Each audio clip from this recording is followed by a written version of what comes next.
இந்த நாளில் தேவன் நம்மளோடு கூட இடப்பட்டு கொண்டு இருக்கிறார். தேவன் உங்களுக்கு அருமையான வாக்கு தத்தங்களை தேவன் நமக்கு வைத்திருக்கிறார். இந்த நாள் வேதத்தை நம்ம தியானிக்கும்படியாக சங்கீதம் 102 சங்கீதம் 13வது வசனத்திலிருந்து ஒரு சில வசனங்களை வாசிப்போம்.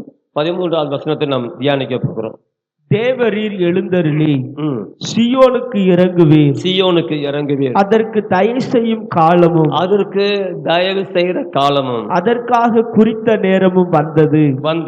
உம்முடைய ஊழியக்காரர் ம். அதன் கல்லுகள் மேல் வாஞ்சை வைத்து ம். அதன் மண்ணுக்கு பரிதபிக்கிறார்கள். கர்த்தர் சீயோனை கட்டி தமது மகிமையிலே வெளிப்படுவார். தமது மகிமையிலே அவர் வெளிப்படுவார். திக்கற்றவர்களுடைய ஜெபத்தை அலட்சியம் பண்ணாமல், திக்கற்றவருடைய ஜெபத்தை அவர் அலட்சியம் பண்ணாமல் அவர்கள் விண்ணப்பத்தை அங்கீகரிப்பார். அப்பொழுது ஜாதிகள் கர்த்தருடைய நாமத்துக்கும் பூமியில் உள்ள ராஜாக்கள் எல்லாரும் உம்முடைய மகிமைக்கும் பயப்படுவார்கள். பின் சந்ததிக்காக இது எழுதப்படும். சிருஷ்டிக்கப்படும் ஜனம் கர்த்தரை துதிக்கும்.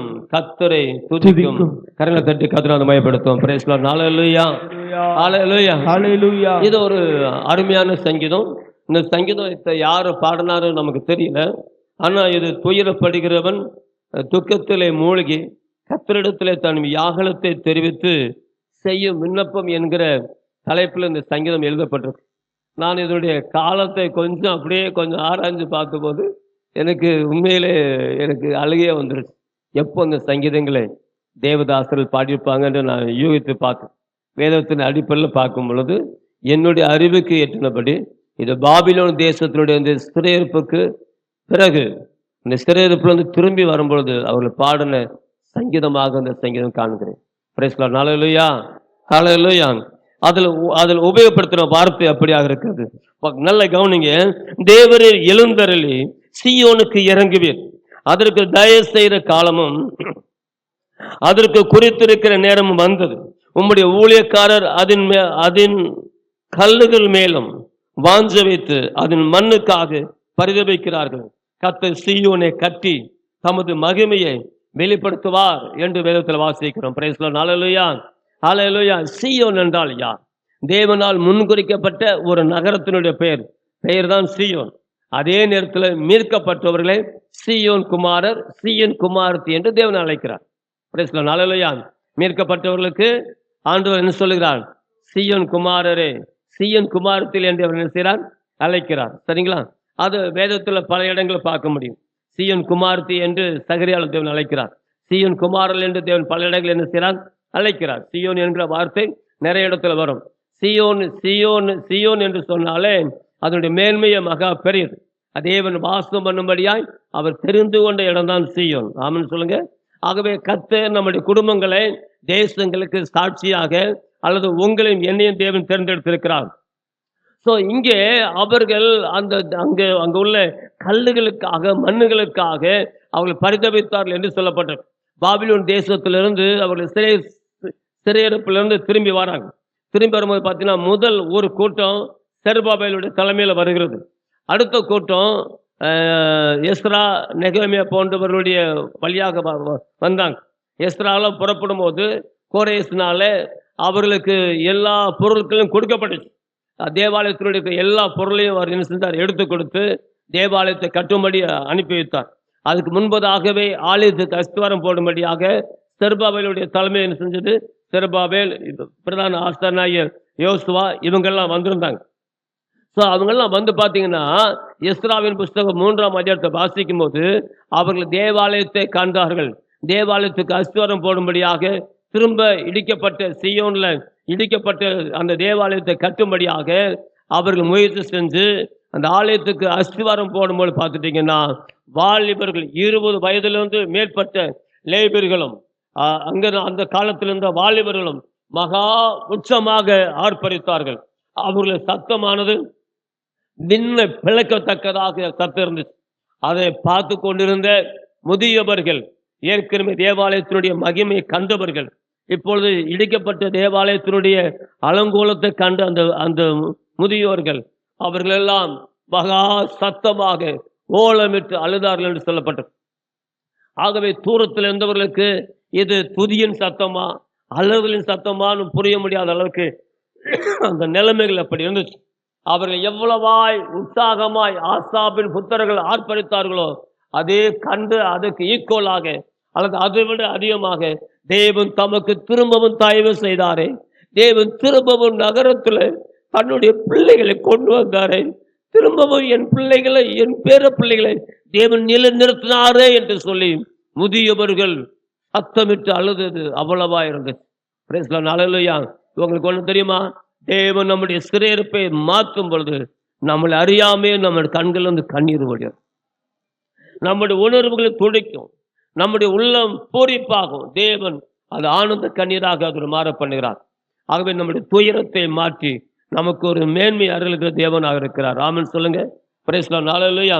சோ இந்த சங்கீதத்தை வாசிக்கும் போது அங்கே பக்தன் சொல்லுகிறார், தேவரீர் எழுந்தருளி சீயோனுக்கு இறங்குவீர், அதுக்கு தயவு செய்கிற காலமும் அதுக்கு குறித்த நேரமும் வந்துருச்சு என்று சொல்கிறார்.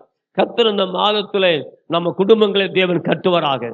கர்த்தர் இந்த மாதத்திலே நம்முடைய வருமானங்களை தேவன் ஆசீர்வதிப்பாராக. கர்த்தர் இந்த மாதத்திலே நம்முடைய ஆவிக்குரிய ஜீவியத்தில் இன்னும் ஒரு படி மேலேற கர்த்தர் உதவி செய்வாராக. பலவீனங்களை அறிக்கை செய்யாதபடி கர்த்தர் நம்மை காத்துக் கொள்வாராக. பலவீனத்தை அறிக்கை செய்யறதை விட பலத்தை அறிக்கை செய்கிறதே நல்லது. ஆமென் சொல்லுங்க. ஆமென் சொல்லுங்க. அந்த நாட்களில் பார்த்தீங்கன்னா காதேசு பர்மாவில் இருந்து மோசே கோத்திரங்களுக்கு ஒருவராக 12 பேரை தேர்ந்தெடுத்து கானானை சுற்றி வரும்படியாக சொல்லுகிறார். சுற்றி பார்த்து கொண்டு வாங்க என்று சொல்லுகிறார். அந்த தேசத்தினுடைய வலிமையை பாருங்கள் என்று சொல்லுகிறார். அந்த தேசத்தினுடைய நன்மைகளை கொண்டு வாங்க என்று சொல்லுகிறார். அவர்கள் எல்லாரும் போனார்கள். அங்கு போய் எல்லாம் கண்டார்கள். எல்லாத்தையும் கண்டு அந்த தேசத்தில் இருக்கிறதான சிறப்பான பல வகைகளை, ஒரு திராட்சை கொலையை சொல்லுங்க, ஒரு திராட்சை கொலைய 2 பேர் சேர்ந்து கம்பு ஓட்டு தூக்கிட்டு வந்தாங்க. யாரு? யோசுவாவும் காலேப். அவங்களுடைய சுதந்திரத்துல பார்த்துட்டீங்கன்னா அதுதான் அவங்க படமாக வைத்திருக்கிறார்களாம். எங்க தேசத்துடைய முதல் மிஷினரி பிரயாணி யாரு? காலேப், யோசுவாங்க. ஆபிரகாம் அவங்க எல்லாம் வந்துட்டு போயிட்டாங்க. சொல்லுங்க, அவங்க எல்லாம் வந்துட்டு வாழ்ந்து மறைச்சிட்டு போயிட்டாங்க. ஆனா எகிப்து அடிமைத்தனத்திலிருந்து தேவன் கொண்டு வரும்போது வெற்றியோட கால் வச்சது அவங்க தான். அதனால இன்றைக்கும் அவர்கள் அதை நினைவு கூர்ந்து இருக்கிறார். அவங்க சின்னங்கள் ஒன்றாக வைத்திருக்கிறாங்க. எப்பொழுதுமே நான் கடந்து வந்த பாதை என்னை மறக்க கூடாது. பிரைஸ் தி லார்ட், ஹல்லேலூயா. சனங்கள்லாம் ஓலை விட்ட சொன்னாங்க, நாங்க அங்க பார்த்தோம், ஏனோக்கரை பார்த்தோம், அவங்கள பார்த்தோம், இவங்களை பார்த்தோம்.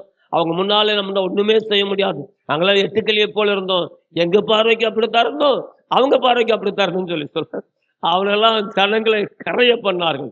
ஆனா காலேப்பும் யோசுவாவும் என்ன சொன்னாங்கன்னா, தேவன் நமது பட்சத்துல இருந்தான். அவங்கள காத்து நிழல் நம்மளை கண்ட உடனே அவங்கள விட்டு போயிருச்சு. நம்ம சீக்கிரமா அதை என்ன செஞ்சிடலாம், சுதந்திரித்திடலாம் என்று சொன்னார். ஆகவே அவர் சொன்னபடியே தேவன் சுதந்திரிக்க செய்தார். ஆகவே பலவீனத்தை அந்த பொல்லாத பிசாசை அறிக்கை செய்யறதை விட வரப்போகிற வெற்றியை நாம் அறிக்கை செய்தால் நமக்கு பலன் வந்துடும். இப்படி அறிக்கை செஞ்ச காலேப்பு சொல்லுகிறார், நான் கர்த்தரை பின்பற்றும் போது 40 வயது உள்ளவனா இருந்தேன், இப்ப 85 வயசு உள்ளவன் ஆயிட்டேன். இப்பொழுதும் எனக்கு அதே பலன் இருக்கிறது. இப்பொழுதும் போருக்கு போறதுக்கு, குதிரையில் சவாரி செய்வதற்கு எனக்கு அந்த பலன் உண்டு. எனக்கு மோசே சொன்னாரே, அந்த மலை தேசத்தை எனக்கு தாரும், நான் சுதந்திரிப்பேன் என்று சொன்னான். யோசுவா அவனை ஆசீர்வதித்து சுதந்திரத்துக்கொள் என்று சொன்னான். காலேப்பு சுதந்திரித்தார். கர்த்தர் நல்லவராக இருந்தார். அப்ப அதனால நம்முடைய பலவீனத்தை அறிக்கை செய்யக்கூடாது. இங்க சொல்லுகிறார், தேவரீர் சீயோனுக்கு இறங்குவீர். சொல்லுங்க, யாருக்கு இறங்குவீர்? சீயோனுக்கு இறங்குவீர். நான் சீயோன். சிலருக்கு பேர் தான் சீயோன் வந்திருக்கிறார், வாழ்க்கை சீயோனும் இருக்க இல்லையோ. ஆனா சீயோன் என்கிற வார்த்தையை உச்சரிக்கும் போதே கர்த்தர் நம்ம சீயோனாக நிலை நிறுத்துவாராக. அவர் நமக்கு தயவு செய்கிற காலம் வந்துருச்சு. அவர் நமக்கு ஏற்ற காலத்துல நம்ம உயர்த்துற தேவனா இருக்கிறார். கடந்த வாரத்துக்கு முந்தின வாரம் யோசுவா பிரசங்கம் பண்ணும்போது அந்த 1 பேதுரு 5ஆம் அதிகாரத்துல சொல்லும்போது சொன்னார், தேவன் ஏற்ற காலத்துல சொல்லுங்க, உங்களை உயர்த்துற வரையிலும் அவருடைய பலத்த கரத்துல என்ன செய்யுங்க, அடங்கிருங்க. அடங்கி இருப்போம் தேவனை உயர்த்துறவருக்கு. சீயோனை பற்றி ஏன் தேவனுக்கு இவ்வளவு பெரிய ஆதங்கம், ஏன் இவ்வளவு பெரிய ஆசை?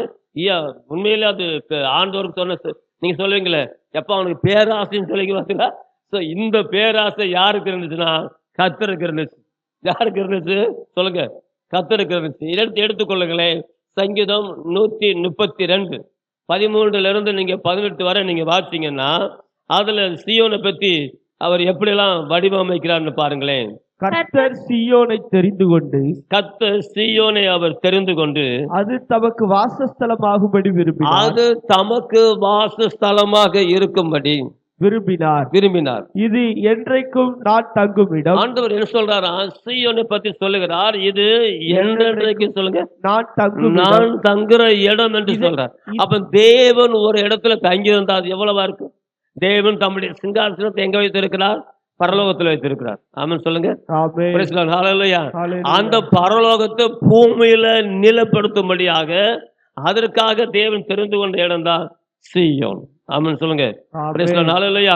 ஆகவே நம்முடைய கிராமத்துல தேவன் தம்முடைய சித்தத்தை செய்யறதுக்காக, தேவன் தம்முடைய சித்தத்தை நிறைவேற்றுவதற்காக கர்த்தர் உங்களையும் என்னையும் தேர்ந்தெடுத்திருக்கிறார். சோ நம்ம வீடு தேவனுடைய வீடா இருக்கணும். தேவன் அங்க தங்கி இருக்கிறதை சனங்கள் அறிந்து கொள்ளணும். யார் அறிந்து கொள்ளணும்? ஒத்தின் ஏதனுடைய வீட்டுல கர்த்தருடைய உடன்படிக்கை பெட்டி இருந்த போது இஸ்ரவேலுடைய சமஸ்த சபை சொல்லுச்சு. என்ன சொன்னாங்க? கர்த்தருடைய பெட்டி அங்க இருந்தனால கர்த்தர் என்ன செஞ்சாரா? ஆசீர்வதித்தாரா? அவனை ஆசீர்வதித்தார். அவன் ஆசீர்வதித்ததை எல்லா சனங்களையும் கண்டாங்க. ஏன்? ராஜாவாகிய தாவீதும் கண்டான். யாரு கண்டா சொல்லுங்க? அப்போ ராஜாவாகிய தாவீதும் கண்டு பார்த்தா, ஆகா, இது இனி அவன் வீட்டில் இருக்க கூடாது. இந்த பெட்டி எங்க வந்து இருக்கணும்னா சீயோன்ல வந்து இருக்கணும். எங்க வந்து இருக்க சொல்லுங்க? அப்போ சீயோன் என்கிறான ஜெருசலேம்ல வந்து என்ன செய்யணும்? அவருடைய பாதுபடி இருக்கிற இடத்துல வந்து இந்த பெட்டி வந்து இருந்துச்சுன்னா தேசம் முழுவதும் ஆசீர்வதிக்கப்படும். ஒரு வீடு எதுக்கு ஆசீர்வதிக்கப்படணும்? அந்த வீடு அவன் வீட்டு பிள்ளைகள் மட்டும் எதுக்கு? நாடே ஆசீர்வதிக்கப்படணும். அதனால அவன் அந்த கர்த்தருடைய பெட்டியை அவனுடைய வீட்டு கீர்த்தி ஏதோமுடைய வீட்டிலிருந்து கொண்டு வந்து சீயோனில் வைத்த பொழுது தேவன் சீயோனை ஆசீர்வதித்தார். சீயோனை வளர செய்தார். அது ஒரு மகா நகரமாக மகாராஜா என்றென்றைக்கும் வாசம் பண்ணக்கூடிய இடமாய் மாறிட்டு, அதே நேரத்தில் சீயோன் என்று சொல்லும் போது நம்முடைய வீட்டை பார்க்கலாம் அது தேவனுடைய சபையவே மிக முக்கியப்படுத்துகிறது. சொல்லுங்க, நம்முடைய வீடு அவசியம். ஆனா நம்ம வீட்டை பார்க்கலாம் தேவன் தம்முடைய சபையை அவர் அதிகமாக என்ன செய்கிறார்? முக்கியப்படுத்துறார். இப்ப நீங்க ஃபர்ஸ்ட் இருந்து வாசிப்பா. கர்த்தர் சீயோனை தெரிந்து கொண்டு அது தமக்கு வாசஸ்தலமாகும்படி விரும்பினார். இது என்றென்றைக்கும் நான் தங்கும் இடம். இது என்றென்றைக்கும் நான் தங்குற இடம். இதை நான் விரும்பினபடியா ஆண்டவர் சொல்லுகிறார். ஆண்டவர் சொன்ன ஆண்டவர் பேராசை சொன்ன பார்த்தீங்களா? இது நான் விரும்பினபடினாலே வாசம் பண்ணுவேன். இங்கே நான் வாசம் பண்ணுவேன். அதன் ஆகாரத்தை நான் ஆசீர்வதித்து வருவேன். நான் வாசம் பண்ணுறேன் என்பதற்கு அடையாளம் என்னவென்றால் நான் அதனுடைய ஆகாரங்களை நான் என்ன செய்வேன்? ஆசீர்வதிப்பேன். நீ சாப்பிடுற ஆகாரத்தை தேவன் ஆசீர்வதிப்பார். சுகரோ பிரஷரோ எல்லா தீங்கில இருந்தும் ஏசப்பா நம்மளை விலைக்கே காத்துக்கொள்வார். அவர்கள் எகிப்திலிருந்து புறப்பட்டு வரும் பொழுது ஒருவேளை அங்க எகிப்தில துன்பத்தையும் துயரத்தையும் அனுபவிச்சு அப்பாட தப்பிச்சா போதும் தான் கால் எடுத்து வச்சான். ஆனா கானானுக்குள் பிரவேசிக்கும் போது பார்த்துட்டீங்கன்னா ஒவ்வொரு வயலுக்கு காண்டாமிருகத்துக்கு ஒத்து பலன் இருந்துச்சு. புறப்படும் போதெல்லாம் அவ்வளவு பலன் இல்லை. சொல்லுங்க, புறப்படும் போதெல்லாம் அங்க செங்கலா இருக்கு, வீட்டு வேலை பார்த்து அந்த வேலை பார்த்து இந்த வேலை பார்த்து இழைச்சு போய் தான் இருந்தான். ஆனா கானானுக்குள்ள பிரவேசிக்கும் போது பார்த்தீங்கன்னா பிள்ளையாம் அப்படியே தீர்க்கதரிசனம் சொல்லும்போது சொல்லுகிறார், நான் பார்க்கிறேன் அவர்கள் பழகி செல்லுகிற நதியை போல இருக்கிறார்கள். அவர் ஒவ்வொருத்தருக்கும் ராஜ ஜெயகம்பீரம் உண்டு. என்ன ராஜ ஜெயகம்பீரம் உண்டு. ஒவ்வொருத்தருக்கும் காண்டாமிருகத்துக்கு ஒத்து. ஐயோ, அவன் சொல்ற தீர்க்கதரிசனம் பார்த்தா நமக்கு ஆச்சரியமா. உண்மைதான். சங்கீதத்தில் வாசிக்கிறோம், அவள் ஒருவனிலும் பலவீனம் இருந்ததில்லை. நாளையா அப்போ தேவன் நம்முடைய ஆகாரங்களை ஆசீர்வதிக்கிறார். தேவன் நம்முடைய ஆகாரங்களை ஆசீர்வதிக்கிறனால மெய்யாகவே கர்த்தர் நம்முடைய நோய்களுக்கும் பிணிகளுக்கும் விலைக்கே கர்த்தர் காத்துக் கொள்வாராக. அதன் ஏழைகளை நான் அப்பத்தினால் திருப்தியாக சொல்லுகிறார். நான் ஏழை என்று நீ அழ வேண்டாம். அவர்களை அவர் என்ன செய்றாராம்? அப்பத்தினாலே திருப்தி ஆக்குகிறார். அதன் ஆசாரியர்களுக்கு ரட்சிப்பை ஆண்டவர் உடுத்துவேன். சொல்லுகிறார், அந்த ஜனத்தின் நடுவிலே ஊழியம் செய்கிற ஆசாரியர் இருக்கிற எங்களுக்கு அவர் சொல்லுகிறார், அதன் வாசிமா ஆசாரியர்களுக்கு ரட்சிப்பை உடுத்துவேன். ரட்சிப்பை உடுத்துவேன். அதில் உள்ள பரிசுத்தவான்கள் மிகவும் கெம்பீரிப்பார்கள். அங்கே தாவீதுக்காக ஒரு கொம்பை முளைக்க பண்ணுவேன். தாவீதுக்காக ஒரு கொம்பை முளைக்க பண்ணுவேன். நான் அபிஷேகம் பண்ணிவிட்டவனுக்காக ஒரு விளக்கை நான் நிறுத்துவேன், ஆயத்தம் பண்ணினேன். அவன் சத்துருக்களை வெட்கத்தை உடுத்துவேன். அவன் மேல அவனுடைய கிரீடம் பூக்கும் என்று சொல்லுகிறார். கரங்களை தட்டி கர்த்தர் நாமத்தை மயப்படுத்துவோமா? சீயோனுக்கு அவர் தயவு செய்கிற காலத்துல நாம் வந்திருக்கிறோம். இன்னைக்கு காலையில பாருங்களேன், எத்தனை நியூஸ் தேவையில்லை நியூஸ் தெரியுமா? ஏப்ரல் ஃபூல் அப்படி சொல்லி ஏப்ரல் 1ஆம் தேதியில நிறைய ஆத்திர அவசரத்துல போல் எடுத்து ஏதாவது பேசுறாதீங்க. தேவன் நம்மை அவர் போஷிக்கிற வல்லவராக இருக்கிறார். அவர் நமக்கு ஆகாரங்களை கொடுக்கிறவராக இருக்கிறார். அவர் மேன்மையுள்ள தேவனா இருக்கிறார். ஏசாயா தீர்க்கதரிசன புஸ்தகம் 62ஆம் அதிகாரம் 62ஆம் அதிகாரம் அதுல 11-12 வாசிங்க. நீங்கள் சீயோன் குமாரத்தியை நோக்கி இதோ உன் ரட்சிப்பு வருகிறது, இதோ உன்னுடைய ரட்சிப்பு வருகிறது, இதோ அவர் அருளும் பலன் அவரோடும், அவர் செய்யும் பிரதிபலன் அவர் முன்பாகவும் வருகிறது என்று சொல்லுங்கள் என்று கர்த்தர் பூமியின் கடையாந்திரம் வரைக்கும் கூறுகிறார். அவர்களை பரிசுத்த ஜனம் என்றும் கர்த்தரால் மீட்கப்பட்டவர்கள் என்றும் சொல்லுவார்கள். நீ தேடி கொல்லப்பட்டது என்றும் கைவிடப்படாத நகரம் என்றும் பெயர் பெறுவாய் என்று கர்த்தர் அங்கே சொல்லி இருக்கிறார். ஆமென் சொல்லுங்க. ஒரு கரங்களை தட்டி கர்த்தரை மயப்படுத்துவோமா? Praise the lord. Hallelujah, hallelujah. Sir கர்த்தர் இங்க சொல்லுகிறார், நீங்கள் சீயோன் குமாரத்தியை நோக்கி. அதான் சொன்ன பார்த்தீங்களா, சீயோன் குமாரன் சீயோன் குமாரத்தின்னு அவர் அடிக்கடி சொல்வாரு. சீயோன் குமாரத்தியே மகிழ்ந்து என்ன செய் கலிகூர், உன்னுடைய ராஜா கழுதின் மீதும் கழுது குட்டியின் மரியின் மீது என்ன செய்றார் வருகிறான்னு சொல்லி சகரியால எழுதப்பட்டிருக்கு. உண்மையிலேயே அதை ஏசப்பா பவனி வரும்பொழுது இஸ்ரவேல் மக்கள் அப்படியே ஆர்ப்பரித்தார். இப்படித்தான் செய்வாங்கன்னு தீர்க்க தரிசனம் அன்றைக்கு சொல்லப்பட்டதைப்படியே அவங்க செஞ்சாங்க. அவங்க அப்படி செய்யணும்னு நினைக்கல, ஆனா செஞ்சாங்க. கர்த்தர் அதை செய்தார். அதுதான் தீர்க்க தரிசனம். இப்போ இந்த தீர்க்க தரிசனத்தை நாம் வாசிக்கும் போது ஏசாயாவில் சொல்லுகிறார், நீங்கள் சீயோனின் குமாரத்தியை நோக்கி இதோ சொல்லுங்க உன்னுடைய ரட்சிப்பு நிச்சயது வருகிறது, அவர் அருளும் பலன் அவரோட கூட, அவர் செய்யும் பிரதிபலன் அவருக்கு முன்பதாகவும் வருகிறது என்று சொல்லுங்கள் என்று கர்த்தர் பூமியின் கடார்ந்தத்தை கூப்பிடுகிறார் என்று வேதத்துல வாசிக்கிறோம். ஹல்லேலூயா. ஏசப்பா யோபா மத்திய சுவிசேஷம் 11:22 வாசிக்கும் போது 2 கரத்தை விரித்து சொல்லுகிறார், வருத்தப்பட்டு பாரம் சுமக்கிறவர்களே எல்லாரும் என்னிடத்தில் வாங்கன்னு சொல்லி. அவர் ஒரு மலையின் உச்சியில் இருந்து அந்த மலை பிரசங்கத்தை பண்ணும்போது எல்லாரும் வாங்க,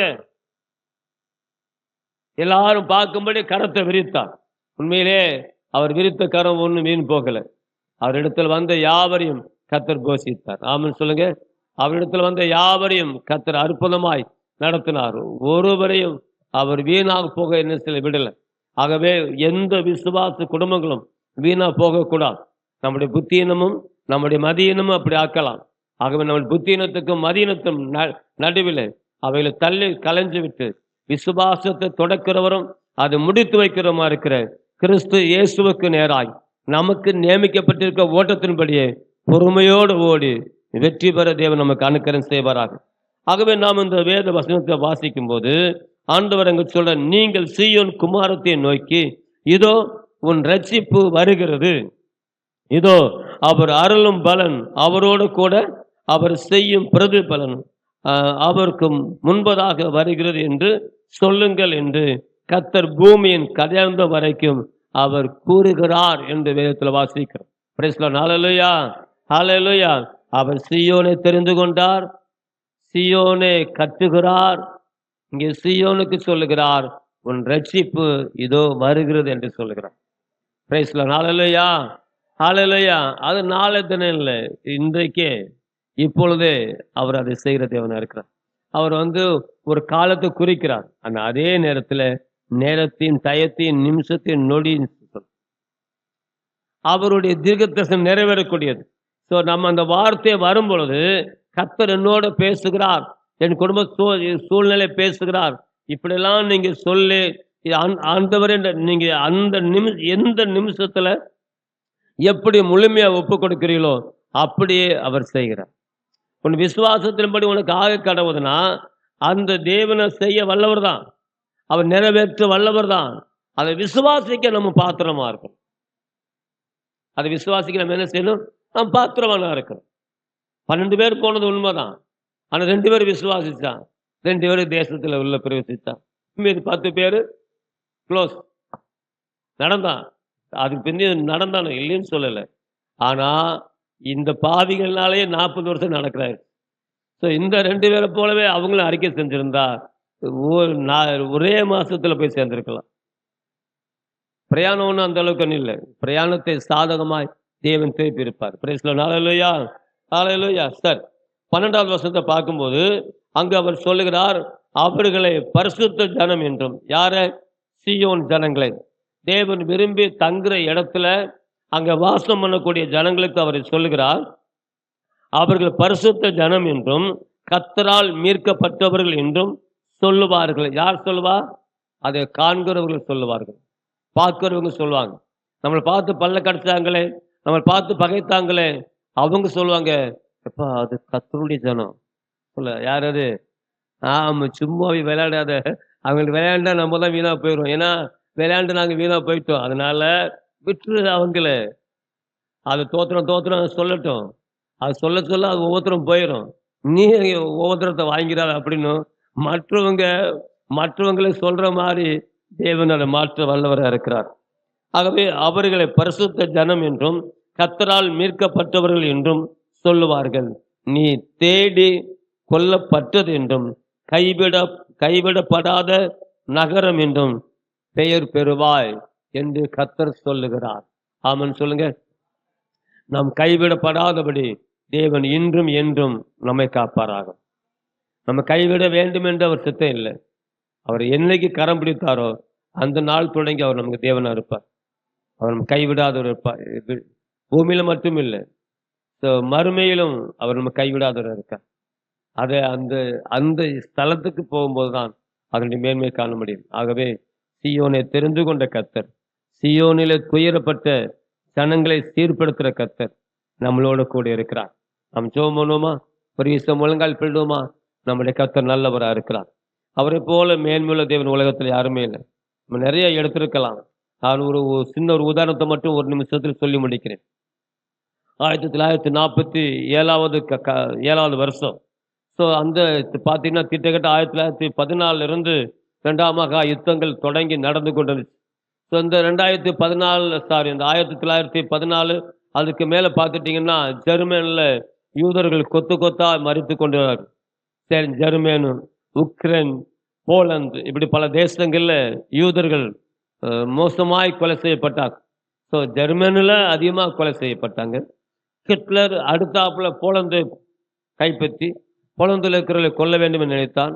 ஆகவே யூதர்கள் எங்கும் சிதறி போனார்கள். எல்லா இடத்திலும் நெருக்கப்பட்டார். எல்லா இடத்துலையுமே அவங்களுக்கு உயிர் தப்பவே வழி இல்லை. ஆனாலும் 2ஆம் மகா யுத்தம் கடுமையாக நடந்து கொண்டு இருக்கும்போது அந்த நாட்களிலிருந்து அமெரிக்காவுடைய ஜனாதிபதியினுடைய தாயார் அமெரிக்கா ஜனாதிபதியை பார்த்து சொன்னார்களாம், தம்பி, நாம் இஸ்ரவேலருக்கு நாம் உதவி செய்யணும், நாம் அவர்களுக்கு ஒரு நன்மையான காரியத்தை செய்யணும், நீ அதை செய்யணும், நீ அதை செய்யணும், நீ அதை செய்யணும், நீ தான் அதை செய்யணும். அந்த ஜனத்துக்கு ஒரு இளைப்பாறுதலை நீ தான் செய்யணும், அவங்களை நிலைநிறுத்தணும், அவங்களை பாதுகாக்கணும், சீயோனுக்கு தயவு செய்யணும் தம்பி அப்படின்னு அந்த தாயார் அடிக்கடி சொல்வார்களாம். என்றாலும் தேவனுடைய பிரதான கிருபையினால, பிரிட்டனுடைய முயற்சினாலும், அமெரிக்கா 2வது உலகத்தில் போட்டு அந்த குண்டுனாலும், அதுக்கு பிறகு தேசம் அவங்களுக்கு சுதந்திரம் ஆகும் பொழுது அந்த வார்த்தை நிறைவேறி எருசலேமின் சமாதானத்துக்காக வேண்டிக் கொள்ளுங்கள் என்று சொன்னார்.